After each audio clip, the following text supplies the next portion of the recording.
안녕하십니까. 합동군사대학교 해군대학에서 교관으로 근무하는 이희완 소령입니다. 오늘 여러분과 만나뵙게 되어서 대단히 반갑습니다. 오늘 얘기는 지금 현재 극장에서도 한참 영화를 하고 있는 연평해전에 대해서 얘기를 할까 합니다. 저는 그때 당시에 참수리 357호정에 부정장으로 근무를 하였고 그때 전투 지휘를 한 사람으로서 오늘 장병 여러분께 그때의 내용들을 들려주려고 이곳에 나왔습니다. 그때 당시 제가 타고 나갔던 함정입니다. 현재 평택에 있는 이 함대 사령부에 전시가 되어 있고 그 당시 참전했던 함정이 되겠습니다. 그때 저희가 전투를 하고 북한 함정으로부터 함포를 저희가 공격을 받으면서 결국에는 제가 탔던 함정이 방금 보셨던 그 357호정이 서해 앞바다에 가라앉게 되었습니다. 네, 이제부터는 직접 참전했던 그 내용들, 전투가 어떻게 진행되었는지 그러한 내용들을 들려드리겠습니다. 자, 그러면은 서해 앞바다 NLL에서 그러한 북한 함정이 우리 서해를 공격을 했을 때 한국 해군이 어떻게 지금 작전하고 있냐, 그 개념에 대해서 간단히 살펴보겠습니다. 제가 그때 전투를 했을 때, 즉 2002년 6월 19일 날은 하단에 있듯이 5단계의 교전규칙을 가지고 작전을 수행했습니다. 즉 1단계 경고방송, 2단계 시위기동, 3단계 차단기동, 4단계 경고사격, 마지막으로 격파사격을 하도록 되어 있었습니다. 그런데 그 이후에 저희 전투가 있어서 어떤 문제점이 좀 있구나라고 이제 발견하게 돼서 이걸 좀 더 스피드하게 작전을 하겠구나라고 이제 해서 개정이 된 게 바로 위의 그림입니다. 그래서 지금 1단계인 경고방송과 3단계인 차단기동에 빠진 저 1단계에서 바로 시위기동을 하고 올라가면서 경고사격 그리고 격파사격을 하는 이러한 작전을 지금 하고 있습니다. 즉 아주 스피드하게 북한을 지금 막아내고 있는 것입니다. 참고로 저희 357호정은 그 당시 전투할 때는 하단에 있는 3단계인 차단기동 작전을 시행하면서 전투가 시작됐습니다. 언제 일어나냐? 2002년 6월 19일입니다. 2002년도에는 어떤 일이 있었습니까? 월드컵을 했습니다. 예, 잘 아시죠? 그래서 한일 월드컵이 그때 한창 무르익었을 때고 특히나 29일 날은 어떤 날이었습니까? 터키하고 3, 4위전을 했던 날입니다. 대구에서 했죠.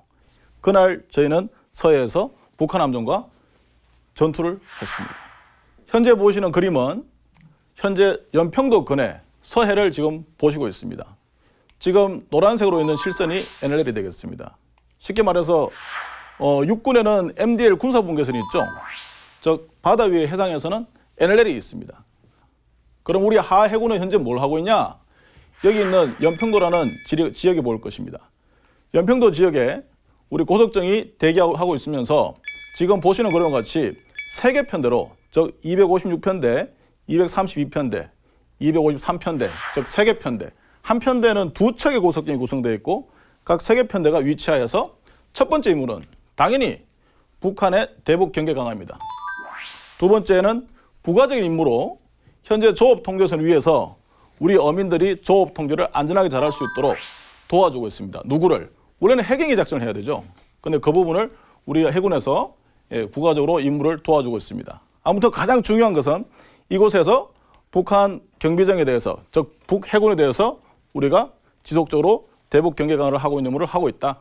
즉 그 얘기는 NLL을 사수하는 최종적인 목표를 갖고 지금 작전에 임하고 있다. 자, 첫날 다시 그날 2002년 6월 29일 날 현재 보시는 바와 같이 오른쪽에 있는 육도라는 북한 지명이 보일 겁니다. 육도는 북한 해군의 전진기지입니다. 그곳에 있는 함정, 그곳에는 함정이 이 보시는 화살표 같이 아래로, 즉 NLL을 침범하기 시작했습니다. 그리고 약 10여 분 뒤에 오른쪽에 보이는 등산곳이라는 곳도 마찬가지 북한의 중요한 해군 전진기지입니다. 그곳에 있는 북한 함정이, 오른쪽에는 육도 함정이 먼저 NLL을 침범하고 약 10여 분 뒤에 북한 함정, 즉 등산곳에 있는 북한 함정이 보시는 화살표처럼 NLL을 침범하기 시작했습니다. 그에 따라서 경기도 평택에 이함대 사령부가 있습니다. 그 당시 이함대 사령부에서 우리 각각 편대에 임무를 지시합니다. 다음과 같이. 첫 번째 256편대 보이실 겁니다. 아래쪽에. 256편대는 연평도 어민들이 조업 통제구역에서 조업을 하고 있는 어선들을 연평도로 안전하게 복귀를 시켜라 라는 지시가 떨어졌고요. 그 다음에 맨 오른쪽에 253편대가 있습니다. 그 편대에는 지금 보시는 육도라고는 경비정, 육도에서 내려온 경비정을 대응 기동을 하러 가라 라는 지시가 내렸고, 그 다음 제가 속한 편대는 232편대입니다. 232편대는 앞에 함정이 358호정, 제가 탔던 함정이 357호정이 2번 함으로 임무를 수행 중에 있었습니다. 그래서 우리 편대에 주어진 임무는 지금 보시는 등산곳이라고 하는 북한 경비정에 대해서 대응 기동을 하라고 각 편대별 지시가 내려왔습니다. 그래서 9시 반경에 우리 전 세 개 편대는 조업 통제하던 임무를 그만두고 지금 보시는 바와 같이 제가 속한 232편대와 우측에 있는 253편대는 북한 경비정을 차단하러, 대응 기동하러 빠른 속력으로 북으로 향했습니다.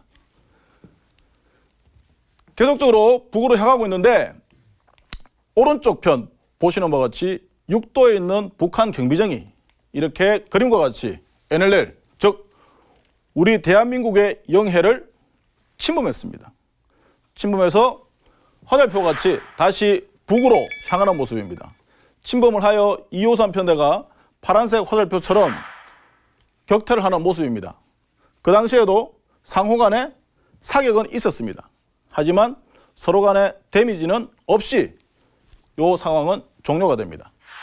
388함이라고 써있는 북한 경비정이 붉은색 화살표처럼 NLL을 위로 올라가서 그 위에서 대기를 하고 있습니다.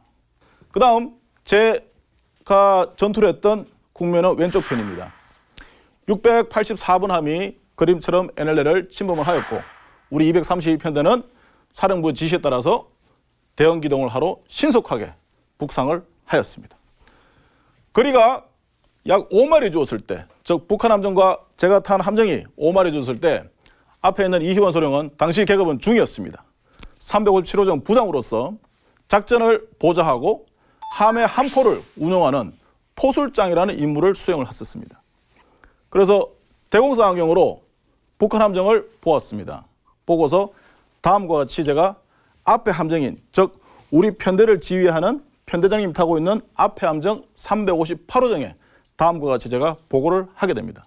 뭐라고 하냐? 현재 북한 함정 경비정의 선체 색깔은 적 고동색이며 함정의 숫자는 헐넘버는 684번이고 함정 마스트기에 북한기인 인공기가 개항이 되어 있고, 그리고 가판선상에 즉 함정 위에 북한 해군 30여 명이 노란색 구명의를 착용하고 전 대원이 각 포대에 위치하고 있음.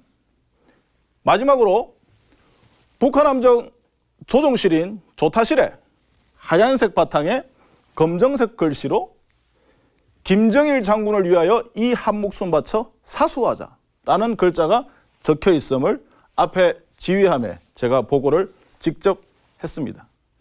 그래서 그 보고를 한 후에 앞에 있던 지휘함 358호정에서 거기 편대장님께서 실전 전투 배치라는 명을 내리십니다. 그래서 실전 전투 배치는 그 말 속에서 있듯이 실제로 상대 적을 공격을 하여 필요시에는 해를 가는, 필요시에는 즉 사살을 시키는 그러한 모습이 실전 전투 배치입니다. 그래서 우리 함정도 그 명에 따라서 모든 탄약을 실제로 쏠 수 있는 상태로 모두 만든 상태에서 전 대원들은 어떤 옷을 입습니까? 구명 방탄조끼, 구명이, 그리고 철모 그렇게 착용을 하고 실전 전투 배치에 임하면서 계속 우리 함정은 북상을 했습니다. 계속적으로 올라가는데 통상적으로 저 NLL에서 제가 13개월을 근무를 했는데 딱 13개월 마지막 출동 때 이 일이 생겼습니다.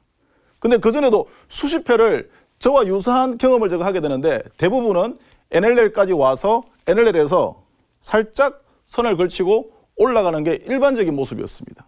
근데 그때는 북한 함정이 아무런 어떤 스탑하려고 하는 생각도 없이 무작정 NLL을 아주 빠른 속력으로, 제가 그때 13개월 동안 근무하면서 저렇게 빠른 속력으로 기동하는 것은 처음 제가 봤습니다. 점점 가까워지는 그 상황에서 이함대 사령부에서 지시가 나왔습니다. 232편대, 지금 현재 북한 함정 앞을 차단하는 3단계 차단 기동을 실시하라라고 지시가 나왔습니다. 그래서 저희는 그 작전 명령에 따라서 북한 함정이 빠른 속력으로 내려오는 그 침노를 한마디로 차단하는 차단 기동을 우리 편대가 358호정, 357호정이 같이 차단을 하게 됩니다. 그 차단 기동을 하는 순간 이렇게 초탄이 우리 함정에 맞음으로써 전투는 시작이 되었습니다. 자, 이 그림을 한번 보십시오. 현재 여러분들이 생각을 했을 때 지금 현재 북한 함정이 사격을 했는 함정은 358호정 1번함과 제가 탄 357호정 2번함이 있을 때 지금 보시는 것 같이 358호정 1번함은 지금 공격을 당하지 않고 이렇게 앞으로 기동을 해갑니다. 근데 357호정 제가 탔던 2번함을 이렇게 공격하는 조금은 의문스러운 일이 발생했다는 걸 느끼실 겁니다. 그래서 이런 부분들이 무엇이냐? 바로 북한에서 제2연평해전, 그 당시에는 서해교전이라고 했습니다. 현재는 제2연평해전으로 이제 이름이 바뀌었습니다.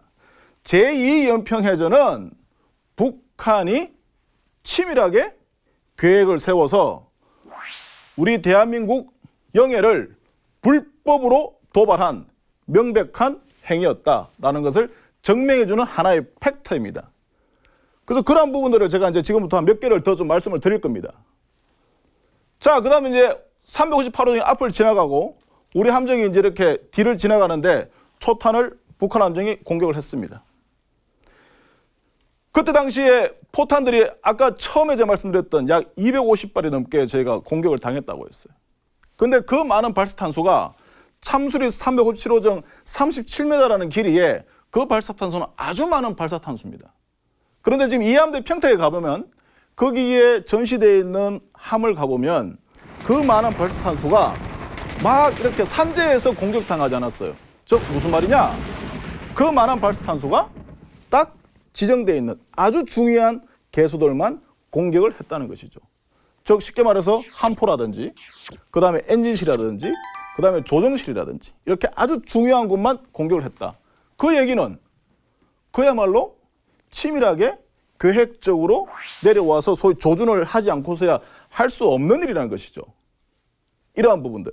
그 다음에 당시에 우군 고속정은 총 6척이 있었습니다. 그 6척이 그 이제 시간이 되면서 지원 사격을 하고 했지만 결과적으로 전과를 확인한 결과 제가 탔던 397호정만 아까 말했던 그 많은 발사탄수를 받고 그 서해 앞바다에 가라앉게 되었습니다. 나머지 5척은 그럼 어떻게 되냐? 단 한 발의 총알도 맞질 않았습니다. 이 또한 무슨 의미입니까? 즉 한 척인, 즉 제가 탔던 357호정 고속정만 소위 말해서 자살 공격을 하는 거죠. 쉽게 말해서 한 척만 어쨌든 바다에 까 내리고 와라라고 지령을 받고 왔다는 의미죠. 또 하나 357호정이 갖고 있는 358호 정도 똑같이 갖고 있는 발칸포 20mm 판을 가지고 발칸으로 공격을 북한 함정에 했는데 그 20mm 사수들이 하는 얘기가 뭡니까? 북한 함정이 20mm 발칸을 즉 20mm 발칸이 북한 함정을 공격이 안 되더라. 즉 쏘았는 그 발사탄이 들어가지 않더라. 이렇게 지금 사수들이 증언을 한단 말이에요. 그 얘기는 또 뭐가 되겠습니까? 북한이 그만큼 침략에 준비를 했다. 무엇을? 군함의 철판을 굉장히 두껍게 했다라고 우리가 추정할 수 있는 거죠. 충분히. 이렇듯 아주 치밀하게 계획된 전투였다라는 걸 잠시 말씀을 드립니다. 초탄을 딱 맞았을 때 어떤 느낌이 들었냐? 오감적으로는 일단은 굉장히 당연히 큰 소리가 났습니다. 아주 큰 소리가. 그 다음에 배가 진동이 아주 심했습니다. 초탄이 딱 들어왔는데. 그 다음에 이 냄새, 가스, 즉 함정은 대부분이 페인트 칠이 돼 있죠. 그래서 그 페인트가 이제 불이 이제 잘 붙으니까 불이 나면서 그 가스 냄새, 그것이 굉장히 역겨웠던 그런 기억이 첫 번째 딱 맞았을 때 제 느낌은 그랬습니다. 그 다음에 사람들이 많이 묻습니다. 아, 그런 전투상이 됐을 때 무섭지 않았냐?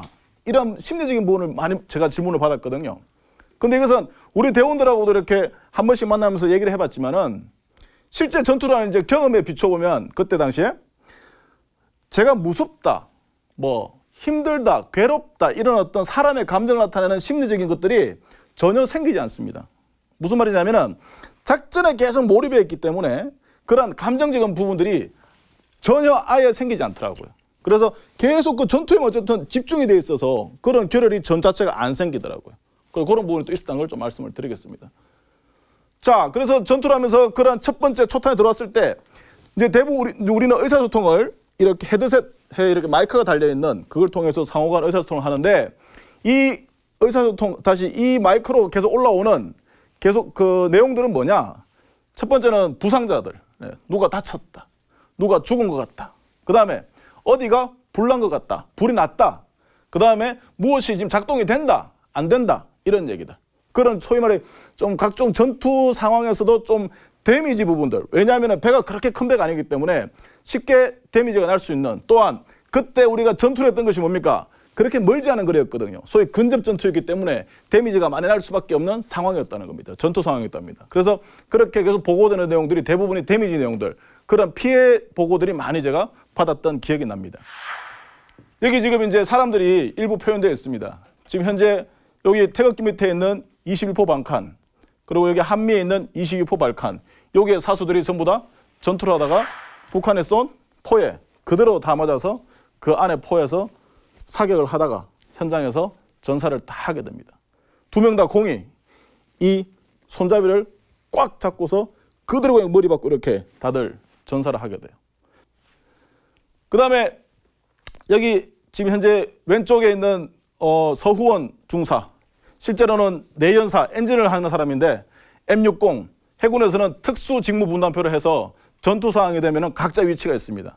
그래서 일부 의원들은 좀 자기 현재 그 특기 분야가 아닌 다른 어떤 임무 배치를 받기도 합니다. 그래서 그 내연사가 M60 사수를, 즉 상대를 공격을 하다가 그렇게 전사를 하게 됩니다. 왼쪽 가슴 한 발을 맞게 되죠. 그 다음에 여기 지금 현재 가운데쯤에 이렇게 누워있는 약통 같은 걸 들고 있는 바로 아까 말씀드렸던 의무병 박동혁입니다. 그래서 박동혁 병장은 사실 뭐 그렇게 약이나 이런 것이 이 조그만 배에 그래 많지가 않습니다. 그럼에도 불구하고 계속 돌아다니면서 그 구하려고 이렇게 붕대 감아주고 위로의 말하고 이렇게 하다가 엄청나게 많은 부상을 당합니다. 그래서 수통에 이제 딱 왔을 때 무려 이 몸에 링거줄을 22개를 저희가 꼽게 돼요. 그렇게 해서 3개월 동안 병원에 있다가 딱 추석 전날 전사를 하게 되었죠. 그 다음에 이 가운데 이제 보여준 조타실, 아까 조종실 첫 번째 탄 맞았다고 했죠. 거기에서도 영화에서도 본 사람도 있겠지만 그 키를 끝까지 놓지 않고서 거기서 마지막으로 전사를 했습니다. 당시 우리가 구하지 못했습니다. 불이 너무 많이 났기 때문에. 그래서 힘들었지만은 그래도 최선을 다해서 구하려고 했으나 불길을 잘 잡지 못했습니다. 그리고 상황적으로 불길도 잡지 못했고 또 너무 많이 공격을 당해가지고 침수가 많이 됐습니다. 그래서 가라앉는 속도가 그냥 빨랐고 그로 인해 가지고 안타깝게도 구하지 못했지만은 그 이후에 인양을 하면서 그 안에 있는 죽음을 그대로 저희가 시체를 인양하게 됐죠. 그다음에 가운데 있는 게 이제 정장님, 제가 모셨던 윤영아 정장님입니다. 태산같이 가운데서 지휘하다가 결국에는 이 가운데 한 발을 공격을 받고서 현장에서 쓰러져서 전사를 했습니다. 그리고 앞에 있는 이완 소령은 그 당시 북한이 쏜 포에 제가 한 발을 맞았습니다. 장병여러분들 보십시오. 이렇게 한 발에 맞아서 이렇게 한 발에 나옵니다. 지금은 살이 많이 찼습니다. 하지만 그 당시에는 구멍이 8cm가 났습니다. 하지만 그것을 제가 참고 견뎠죠. 그리고 저는 오른쪽 다리는 포에 맞아서 종아리 하단에 결국 절단이 됐습니다. 지금은 의족을 차고 제가 근무를 하고 있습니다. 하지만 저 상황을 이겨내야 하기 때문에 정장님이 전사하시고 난 다음에 바로 지휘권을 제가 인수해서 작전을 지휘를 하였습니다. 그렇게 해서 저희는 결국 저희 나라를 침범한 북한을 이겨내는, 막아내는, 몸을 바쳐서 즉 대한민국을 지켜내는 승리한 전투를 했다는 것입니다. 여러분들한테 많은 얘기를 참 들려드릴 수 있는 또 다음 시간을 제가 기약하면서 이제 이 시간을 마무리를 제가 하려고 합니다. 유경사나 저나 우리 동혁이 그 모든 생존자들 포함해서 27명이 대한민국 바다를 지키기 위해서 온몸을 던졌습니다. 목숨을 바쳤고 제 다리를 바쳤고 각자의 장기가 다 부서지는 그러한 몸을 바쳐서 그야말로 우리의 주적인, 우리의 적인 북한, 북계를 저희는 무찔렀습니다. 그것은 많은 이유가 없습니다. 군인은 오로지 대한민국을 지키는, 공군은 하늘을 지키고 육군은 땅을 지키고 해군은 바다를 지키는, 즉 대한민국을 지킨다는 그 목표 하나 아래 저희는 아무런 이유도 없이 그 단지 바다를 지켜야 한다는 사명감 하나만 가지고 목숨과 다리와 각종 장기를 던져서 이 나라를 지켰습니다. 전국에 계신 장병 여러분, 오늘 이 시간을 통해서 앞에 있는 해군 이희환 소령은 강력하게 말씀드리고 싶습니다. 이 대한민국은 물론 위기가 처했을 때 많은 국민들이 지켜야겠지만 그 무엇보다 우선적으로는 여기 계신 장병 여러분들이 가장 먼저 달려가서 대한민국을 지켜야 되고, 또한 모든 전 국민들이 함께 지켰을 때 우리 선조들이 이루는 이 아름다운 대한민국 광산을 유지할 수 있을 거라고 생각합니다. 다시 한번 이러한 좋은 자리를 마련해 주신 국방홍보원에 감사드리고, 장병 여러분들도 저와 함께 힘내서 이 대한민국을 지키는 아름다운 날이 영원될 수 있는 그러한 날을 함께 걸어갔으면 좋겠습니다. 여러분, 오늘 제 강의를 경청해 주셔서 감사하고 모두들 건강히 군생활 하시길 바라겠습니다. 감사합니다.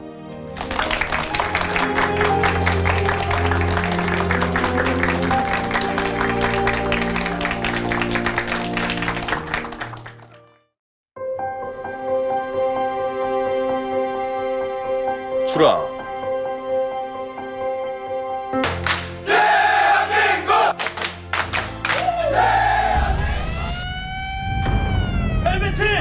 자연배치! 이상민 편대 무슨 일인가? 전투 발생! 적정으로부터 비격전! 비급전 봐라! 비급전!